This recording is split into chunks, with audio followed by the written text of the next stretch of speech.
my mouth and the meditation of all our hearts be acceptable unto you, O God, my rock and my redeemer. A couple of weeks ago when Pastor Marianne, I keep forgetting, she and I are pals, so I should call her by her title.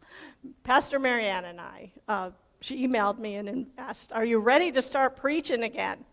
I retired in 2022. I flunked, as I already told you. I was at Advent. My first appointment was Mendota Heights, and then I came to Egan. So I hadn't strayed too far from my home in South St. Paul, where I grew up. And then I retired and realized I don't know what to do now. Church is what I do for fun. Like, I write liturgies, I write curriculum, I teach, I preach. I was even the trustees asked me about outdoor property management and irrigation backflow. I'm your girl. I did it all, and I loved it. So Pastor Jeff, I had helped him write a job description for children's ministry. Well, that's where I got my start. I love kid min. I love it. Is that job still open? Wink, wink. As it was, yes. So I went back to work up in Faith at St. Anthony Village, a place I had never heard of, by the way.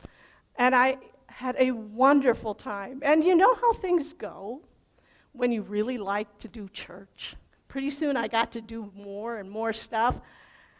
But eventually I decided I really need to retire. I need to actually back away for a while, take some time.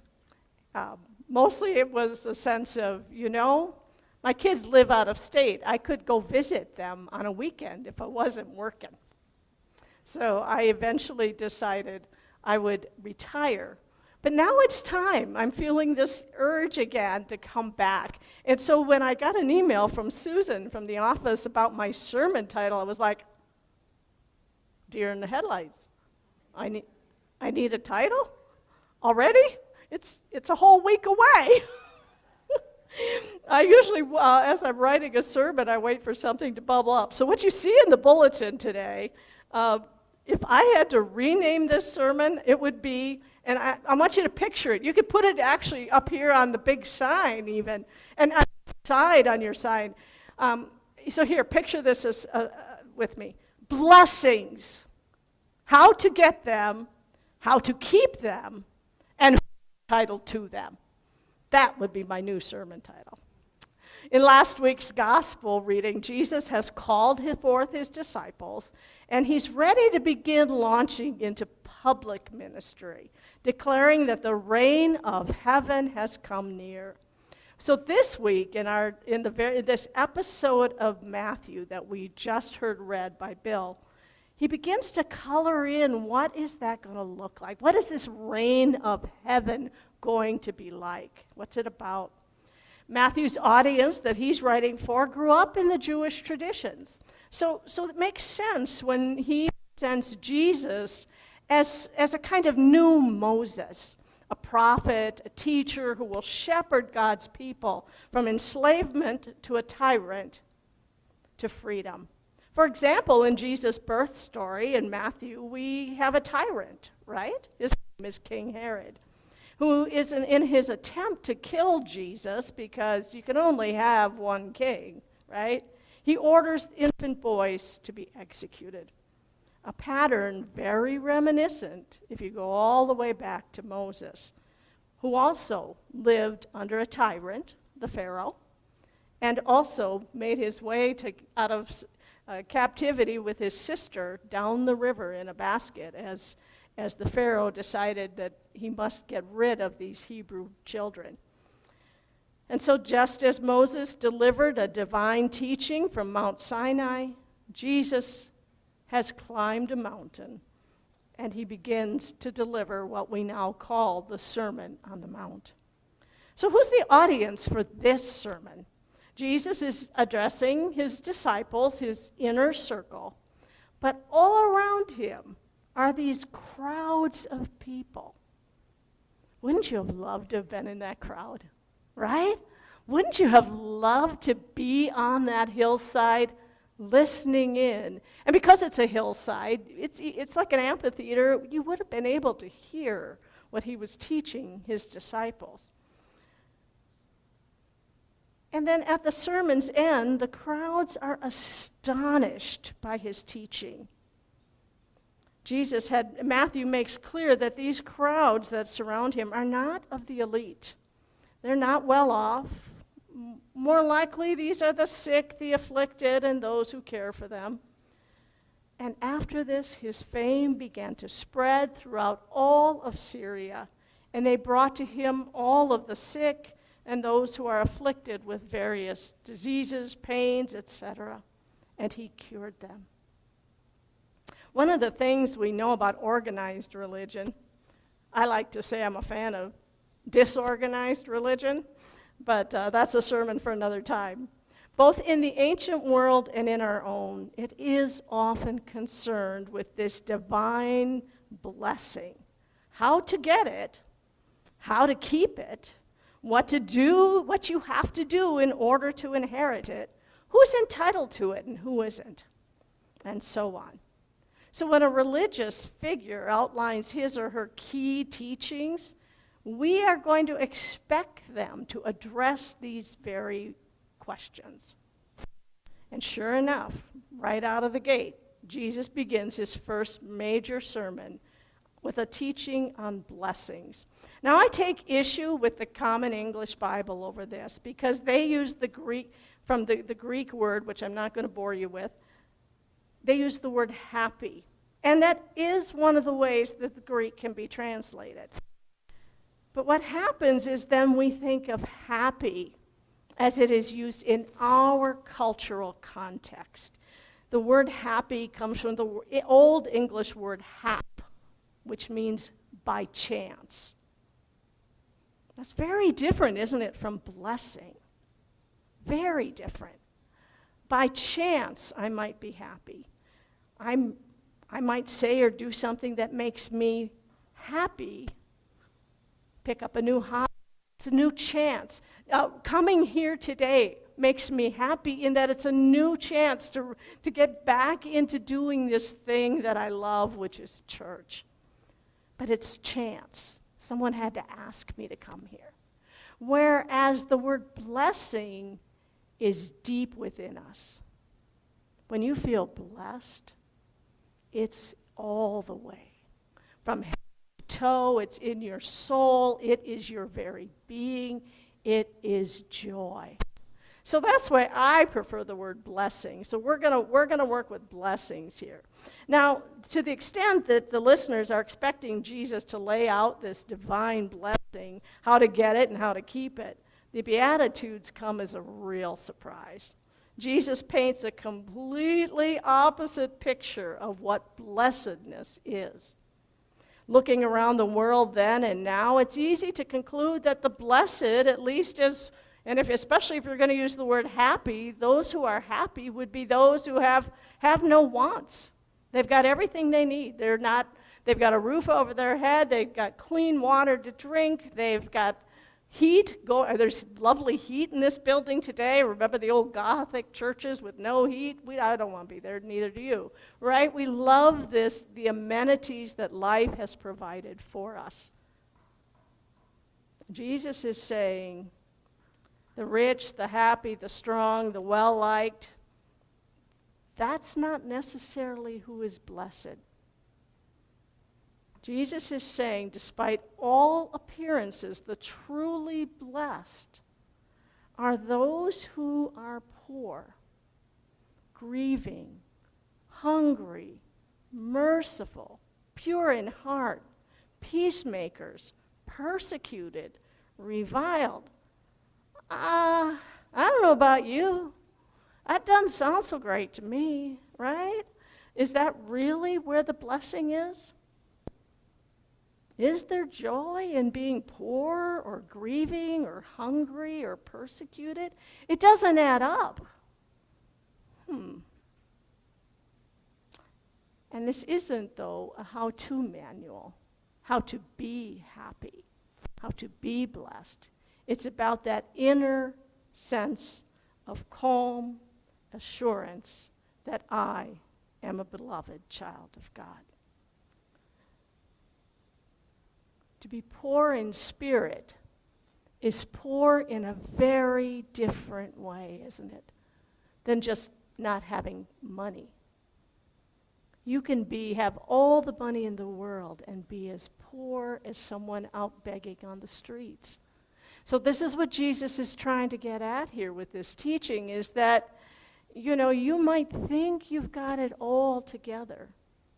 I remember one time when I was leading children's ministry at Advent, and this is years ago, and my children's ministry council chair said, "You're really serious about all this church stuff. You're paying me to be here. The bishop wants me here. I'm pretty sure this is what I'm supposed to be doing." And I looked at her and said, your kids play hockey. I call it soccer, hockey, dance, basketball, karate. Our kids are in everything. If you break your leg so badly you can never get on skates again, who will you be? When I taught confirmation for all those many years, curriculum's a nice thing to have, and I want people to know about John Wesley and all that. But the most important lesson was, not what do you want to be? Who do you want to be? How are you going to show up in the world? Are you going to show up as someone who is like, I got it all together, look at me, ain't I great? Until I'm not. And then what? And then what? Who will you be? How are you going to walk in this world? And these are the questions that, so to be poor in spirit, you have blessedness just by virtue of being here. For those who are watching on the screen, for those who will watch this sermon, God help them, God bless them, in the weeks ahead, we have gathered because there is blessing in gathering, in community, in building relationships. I had a memorial service to do just this past week on Thursday, and the family was grieving, and they were grieving hard. And my message then is always, there is a blessing in grief, because it means you have loved, and you have loved deep and wide, big and small, in all things, not at all times perhaps, but in all things. Grieving is a sign that you were loved and that you did love. My husband passed away in 2019, and the first year after he'd been gone, we moved into COVID season. And I've never worked so hard as a pastor in my life. I was telling the sound guys, I think it was, that I actually took a TV off the wall in one of our classrooms and made it into a teleprompter. And so all through this 1-year anniversary of my husband's passing, I was working probably 80 hours a week, because there were only 2 of us that could go in the building, the lead pastor and myself. And we did everything to try to keep church going during that hard time. But the second year, I was immobile with grief. I sat in my chair. I got up to use the restroom, and that was it. Now, I was preaching the next day. It was a Saturday, and I had nothing. Like, Holy One, I have nothing to offer. I am so deep in this grief right now, I'm wallowing. I cannot do this. And I heard a voice. This doesn't happen to me very often. It's only been 2 or 3 times. One was my call to ministry, and again, that's another sermon for another day. But I heard this voice, get up and go. Now, I could walk to the church from where I live, so I did. And I walked in the building, and the light's coming through the stained glass. And I just looked up at Jesus and said, you got to do this. I can't. The very next day, people told me that was the best sermon I'd ever preached. In the midst of my grief, that horrible, deep, I can't move, God said, get up and go. When we listen, when we take it all in, when we follow this way of Jesus, I've always called it live, love, and serve in the way of Jesus. When we actually focus more on what did Jesus have to say, and not so much on that, what was that title I was going to call it again? You know, how to get it, how to keep it for yourself, and hang on tight. When we turn our lives over, when we allow ourselves to walk, to love, to do, to act, life changes. Lives are changed. When we are living, we are in Christ Jesus. We belong to God. You belong to God. I tell people the most important takeaway of any of this is that Micah shares with us not passive voice, you know. If you're feeling up to it, would you even, I don't know, think about loving your neighbor? Or, you know, standing up for what you believe in? I mean, if it's not too much trouble. Now Micah says, do it. Do. Micah says, love, and love big, and love hard, love everybody. And there are some people, I will tell you, it's hard to love, right? We know this as Christians. But we also know that it's an imperative. We don't have a choice. Love God, love people, and you don't get to pick. I added that last part. To find real joy, real contentment, we must do, we must love, and we got to keep moving, keep walking, follow that way. Amen. Let's see.